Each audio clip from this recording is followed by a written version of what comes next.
Israel ने Qatar पर हमला करके एक बहुत बड़ा फ्रंट खोल दिया है। अब ईरान के बाद अरब वर्ल्ड में इजरायल के खिलाफ एक नया युद्ध शुरू होने का खतरा पैदा हो गया है। कतर में हमास के नेताओं पर हमला करके इजरायल ने पूरे अरब सेंटीमेंट को भड़का दिया है।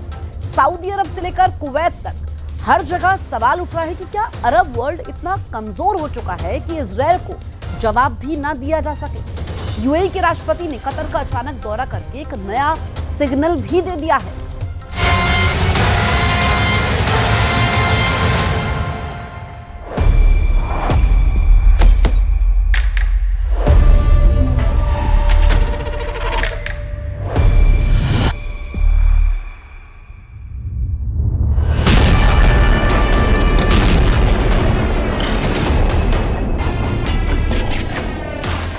कतर की राजधानी दोहा, मंगलवार का दिन दोपहर के 3:45 बज रहे हैं। अचानक जोरदार धमाके होते हैं।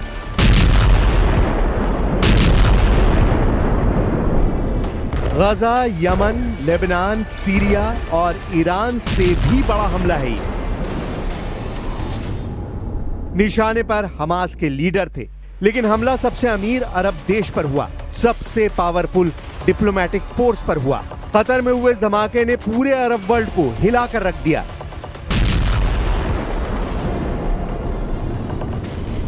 ईरान, यमन और लेबनान से लड़ने के बाद अब इजराइल के टारगेट पर पूरा अरब वर्ल्ड आ गया है। कतर पर एयर स्ट्राइक करके इजराइल ने बता दिया है कि वो अपने दुश्मनों को मारने के लिए संप्रभुता नाम के बैरिकेड को भी तोड़ डालेगा। यानी अब हमास को पूरी तरह खत्म करने के लिए इजराइल उन देशों पर भी हमले से परहेज नहीं करेगा जो अभी तक इस युद्ध से दूर रहे हैं। क्या कतर पर हुआ इजरायली वायुसेना का हमला इजराइल वर्सेस अरब वर्ल्ड का युद्ध भड़काने जा रहा है? क्या कतर के बाद इजराइल तुर्की पर भी हमला करेगा? क्या इस्तांबुल पर एयर स्ट्राइक होगी? क्योंकि हमास के नेता तुर्की में भी रहते हैं। इसमें कोई शक नहीं कि नेतन्याहू ने बहुत बड़ा कदम उठाया है। नेतन्याहू ने साफ साफ कहा है कि हमास को पूरी तरह मिटाने के लिए वो हर कदम उठाएंगे, फिर चाहे जमीन कोई भी हो, कहीं भी हो। कतर में हुए इस हमले के टारगेट पर थे हमास चीफ खलील अल हैया, लेकिन इस हमले में वो बाल बाल बच गए। हालांकि 6 लोगों की इस हमले में मौत हुई है।